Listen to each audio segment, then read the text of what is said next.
Oi pessoal, sejam todos mais uma vez muito bem-vindos à nossa oitava videoaula, de desenho técnico industrial do curso de inspeção de equipamentos. Mais uma vez, como sempre, me apresentando, eu sou Rafael e vamos dar início aqui na nossa oitava videoaula falando sobre vistas auxiliares. Nós já vimos as vistas principais, que é a frontal, a superior e a lateral esquerda. E nessa nossa oitava videoaula vamos falar sobre as auxiliares, vistas que estão aí justamente para facilitar o melhor entendimento, a melhor visualização da sua peça como um todo, certo? Então, sem mais delongas, acompanhe a apresentação comigo. Vamos lá. Existem peças que têm uma ou mais faces oblíquas em relação aos planos de projeção. Vejamos alguns exemplos, certo? Aqui temos peças, todas elas, se vocês repararem, com projeções oblíquas em várias direções diferentes que fogem ao plano dos eixos isométricos, certo? Então, nós já podemos ter um entendimento de que vistas auxiliares geralmente são utilizadas para elementos que possuam partes oblíquas em si, que fogem do eixo de simetria, eixos isométricos. Bom, observe na figura A que a parte oblíqua apareceu representada deformada nos planos de projeção horizontal e lateral. Então, temos aqui a peça.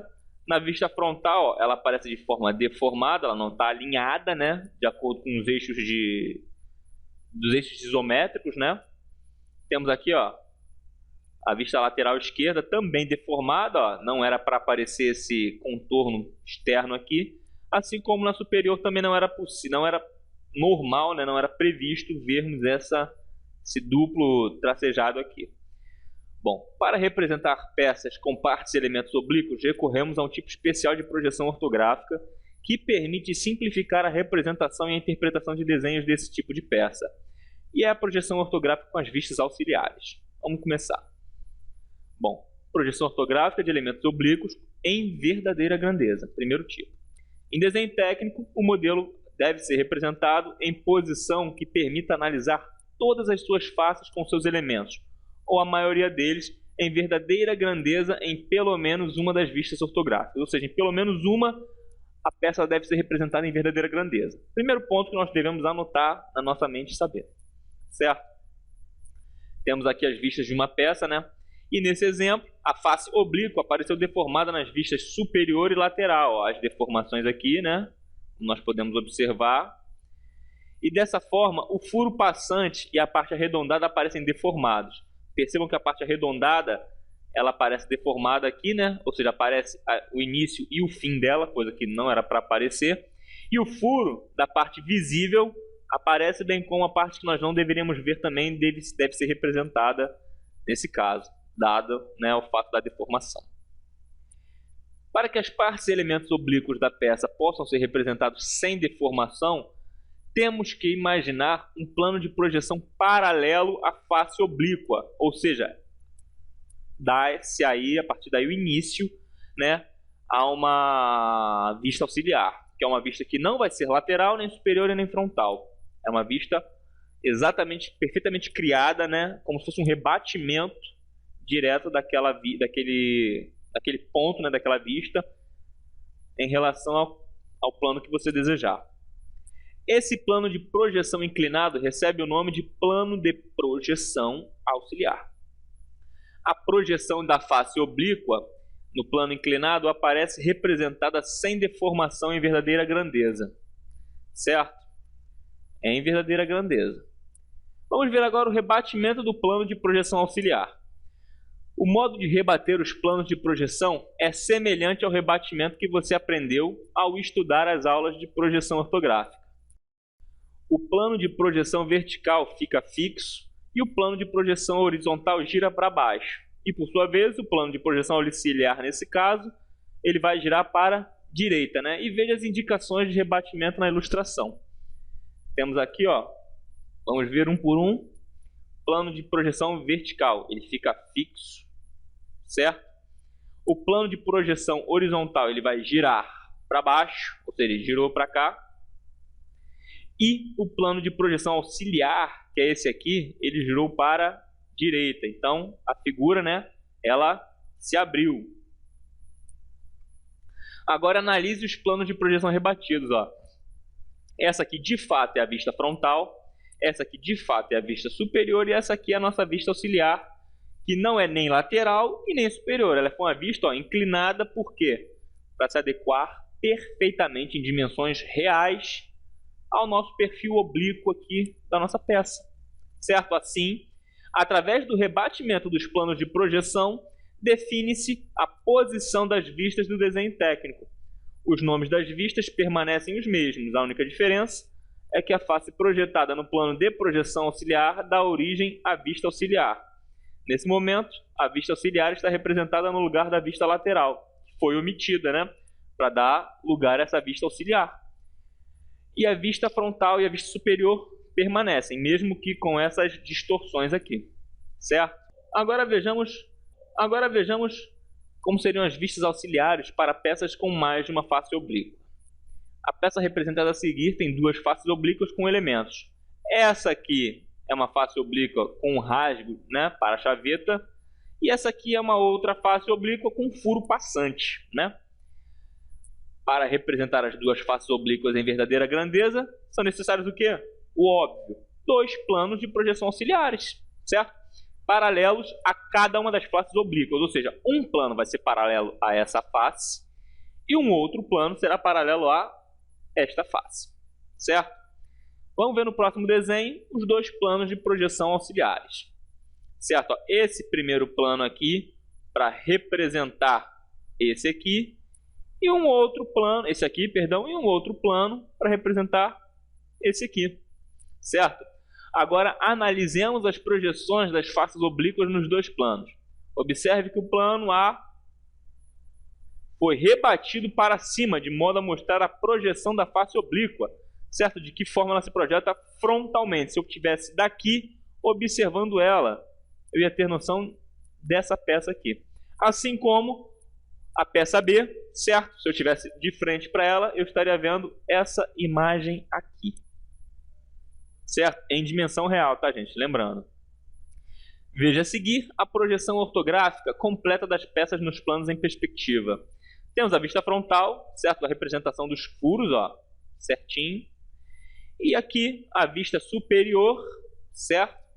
E aqui as vistas auxiliares, mais uma vez omitindo, né? Anulando a apresentação da vista lateral esquerda. Bom, projeção com rotação. Vamos lá. Certas peças que têm superfícies oblíquas, né, introdução em relação aos planos de projeção, por convenção, são representadas por meio de outro tipo especial de projeção ortográfica, que é a nossa projeção com rotação.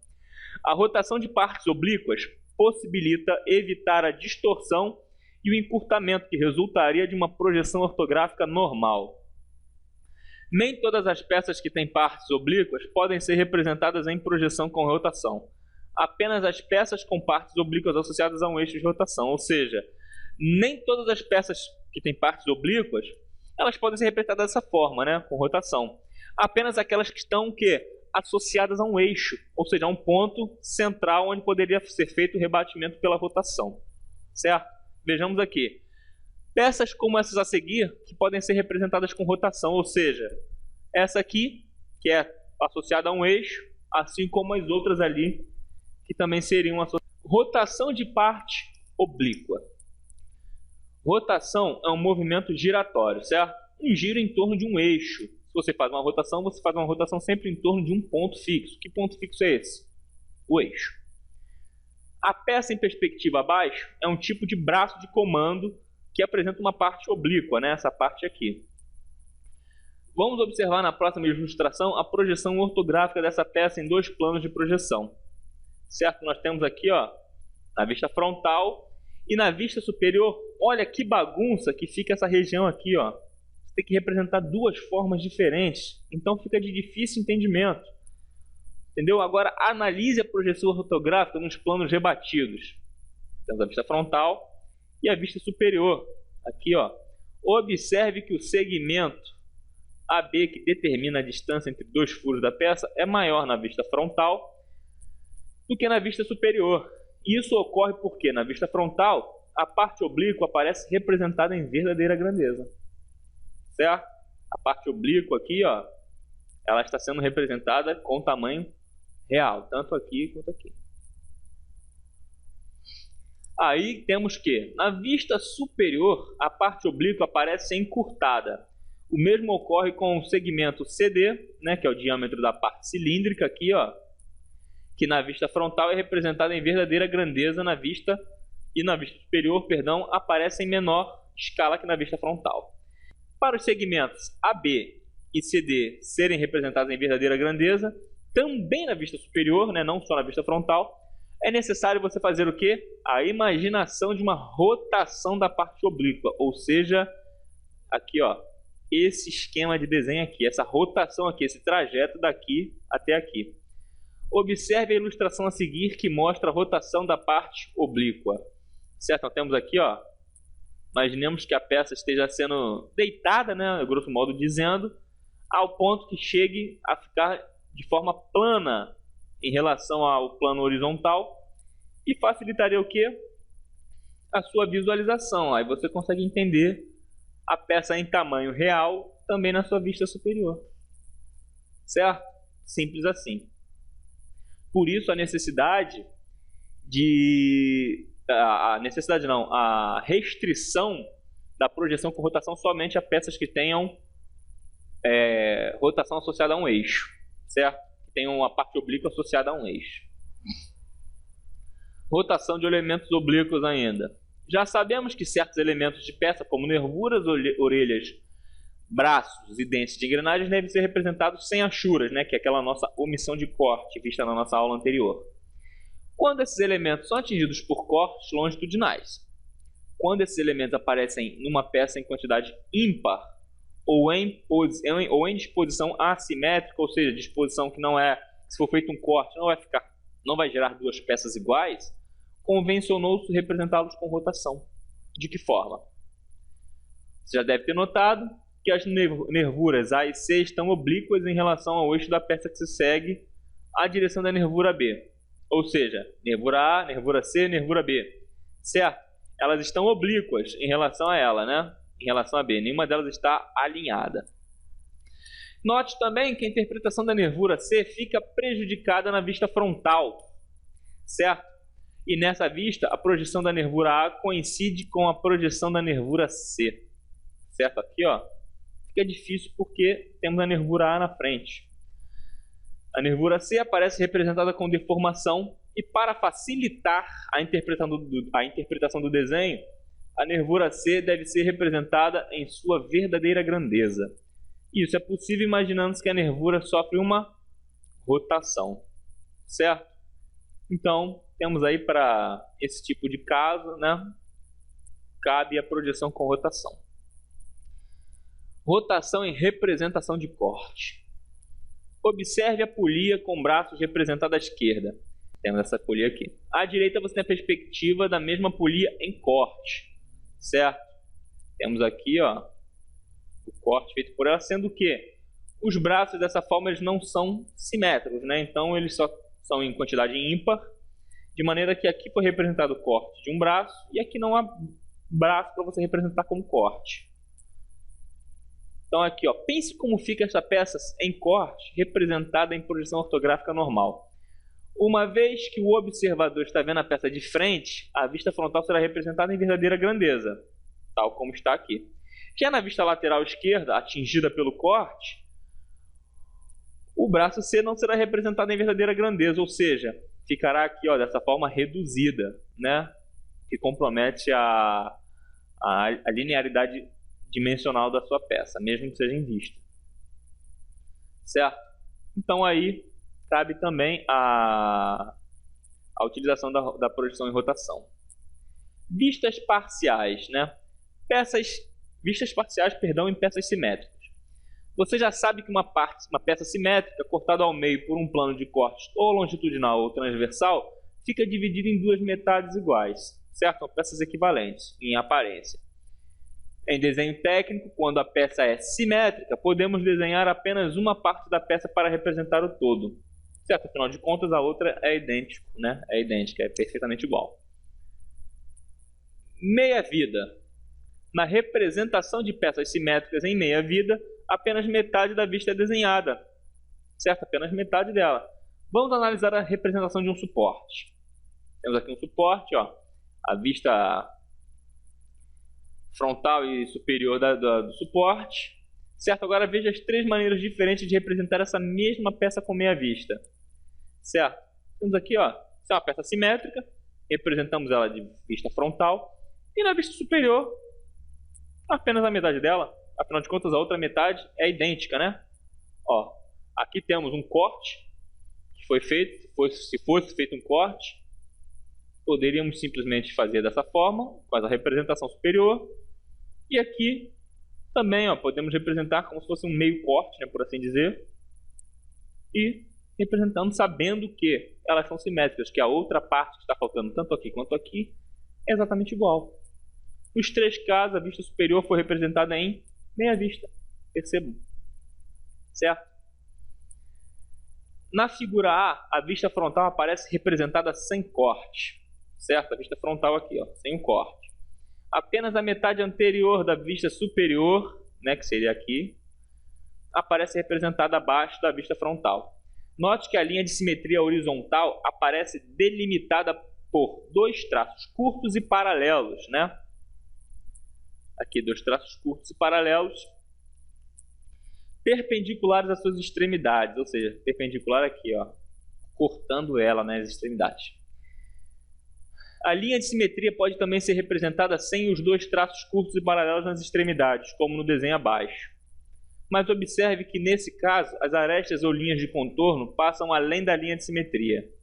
Certo? Elas passam, né, além da linha. Todas as linhas aqui, ó, elas ultrapassam além da linha, vão além, né, da linha simétrica, né, linha de centro. Na figura B, a vista frontal aparece representada com corte total. Nesse caso, apenas metade posterior da vista superior aparece representada, certo? Que é o oposto daquela ali que nós vimos. Vamos ver agora quarta parte de uma vista, ou seja, ali você viu um meio corte, né? Você pode representar uma vista simétrica pela metade. Só que em alguns casos, as peças são tão equivalentes que você pode representá-la apenas por um quarto dela, né? Há casos em que a representação ortográfica da peça pode ser ainda mais simplificada se a peça for simétrica longitudinal e transversalmente, né? Se ela for simétrica tanto transversalmente quanto longitudinalmente. Apenas um quarto da vista é desenhado para representar o todo, ou seja, esse um quarto ele é idêntico a todos os outros 3/4, digamos assim, né, da peça. Ao analisar uma quarta parte da vista, você deve imaginar que a peça foi dividida em 4 partes iguais, mas apenas uma delas foi representada. A peça seguinte é composta por formas cilíndricas com furo passante quadrangular, certo? Esse furo passante aqui. Trata-se de uma peça simétrica, ela é perfeitamente simétrica. Se você cortar ela tanto na transversal quanto na longitudinal, elas serão equivalentes. Então, você pode representá-la simplesmente com um quarto dela, certo? Aqui, ó. Imagine a vista lateral dividida em 4 partes iguais, como mostra a ilustração. Ó, essa parte aqui é simétrica a essa, que é simétrica a essa, que é simétrica a essa, certo? Então, cada uma dessas 4 partes representa uma quarta parte de vista, certo? Aí a representação poderia ficar assim, ó, somente um quarto da vista frontal, assim como um quarto da sua vista lateral esquerda, certo? Aqui, ó, as vistas representadas são a frontal e a lateral esquerda, certo? Bom, pessoal, com isso, vai para a conta aí a nossa 8ª videoaula, né? Espero que sejam muito bem... Eu tenha deixado muito claro, né? O que são os tipos de cortes, os tipos de projeção, as vistas auxiliares, o porquê que elas servem e o quanto elas facilitam, né? Bem como as condições de utilização, certo? E qualquer dúvida, leiam a apostila, revejam o vídeo, só não fiquem com a dúvida. Mas fiquem todos com Deus. Até a próxima videoaula. Tchau, tchau.